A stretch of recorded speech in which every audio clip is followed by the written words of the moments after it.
Hi everyone, I am back again, and today I'm going to be doing the Synastry chart between Terri Irwin and Steve Irwin by request from one of my clients in Australia.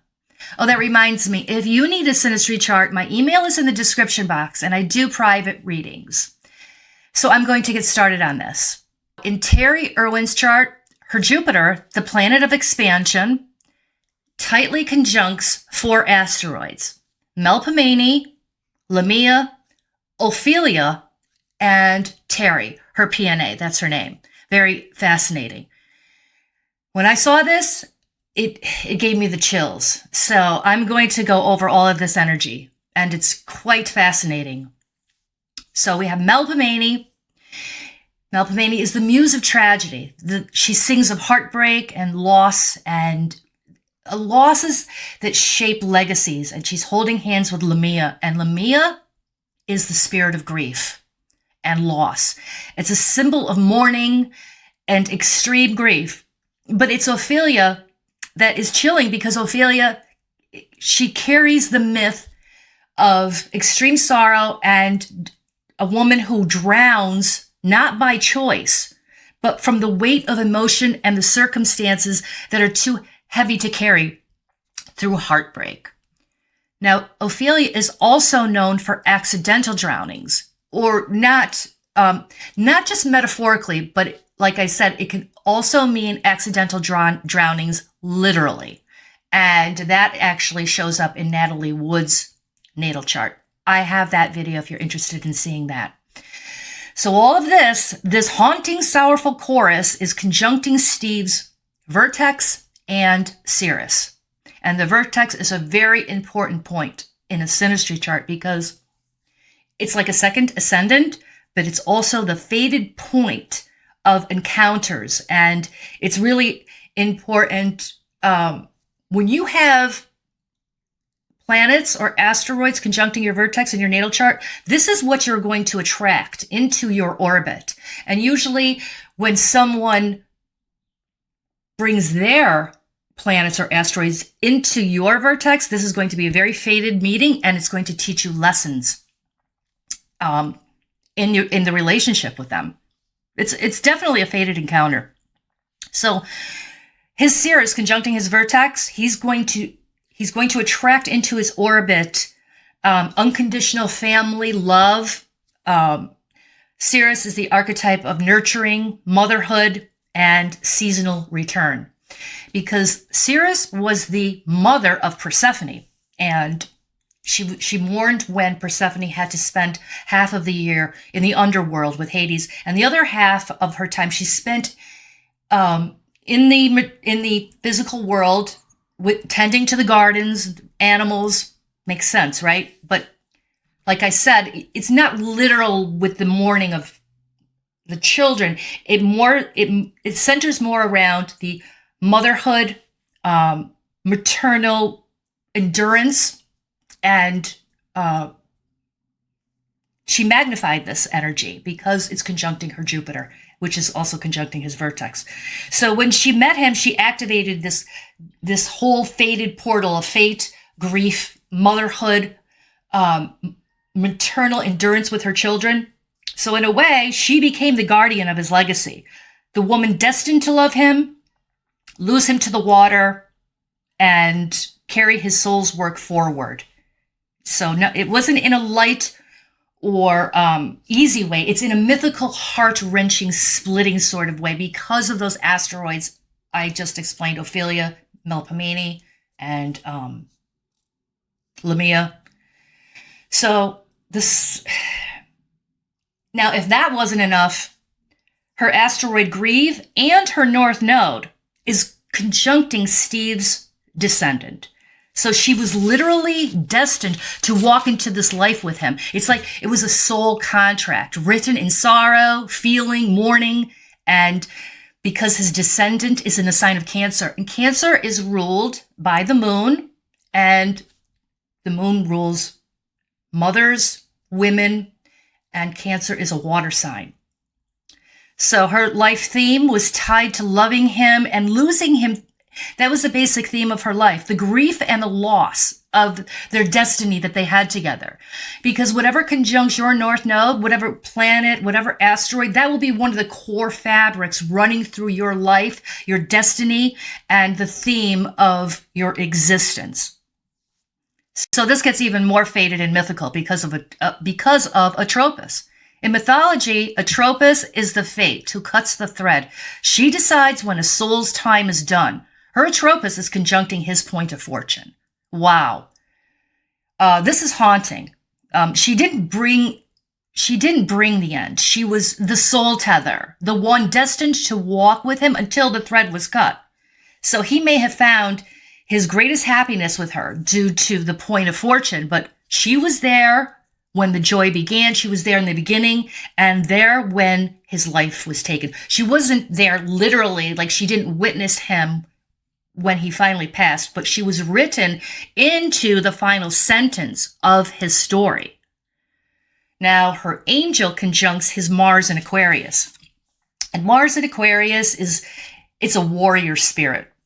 Brave, unconventional, freedom-loving, driven to protect the wild in very surprising ways, because Aquarius is ruled by Uranus, and Uranus has the energies of shocking, surprising, and unconventional.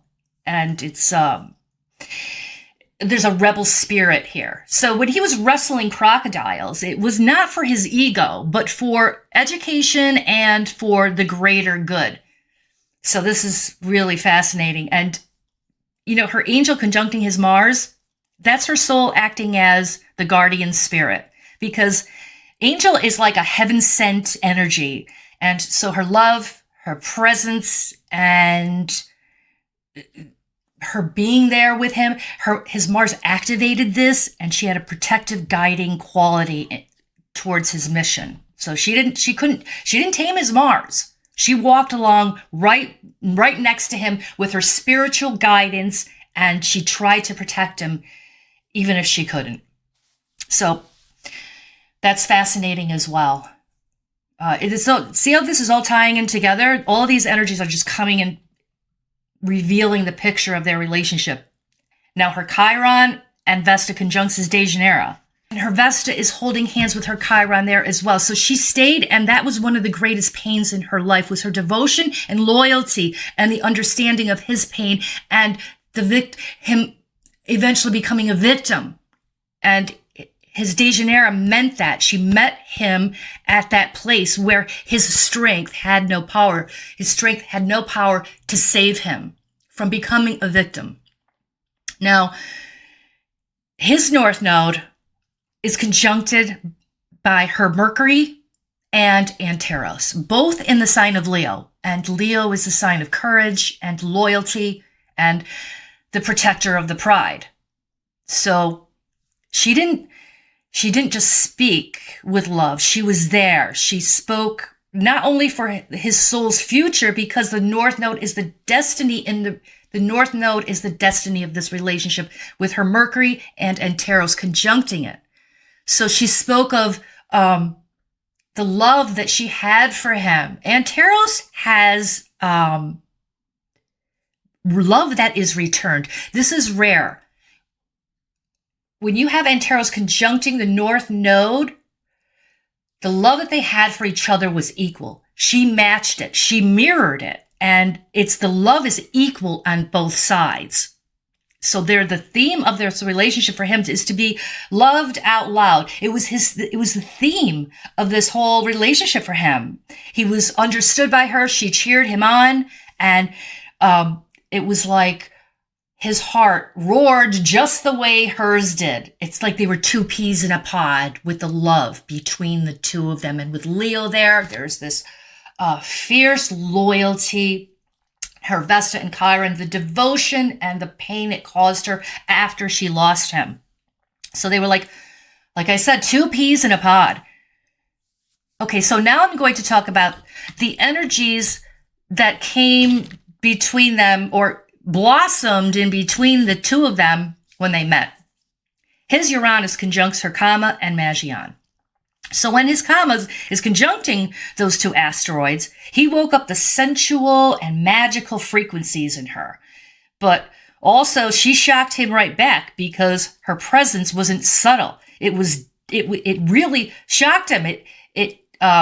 Out of the blue, because Magion is like waving a magic wand. It has magical qualities, and it was in a most intoxicating way because Kama is holding hands with Magion, and that has to do with love at first sight. So there's this magical, out of the blue energy, and she fell in love rather quickly, and it was just shocking and surprising in a way. And well, it wasn't shocking and surprising in a way. It was definitely shocking and surprising because Uranus doesn't do things lightly. It's like a bolt of lightning out of the sky.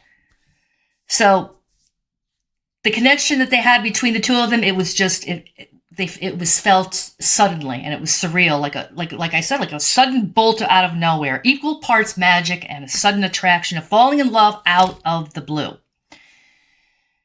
So that's all really I have with these two, except I didn't go over the planetary aspects, but I just wanted to mention that all of these asteroids really do tell most of the story between the two of them that I don't think the planets could.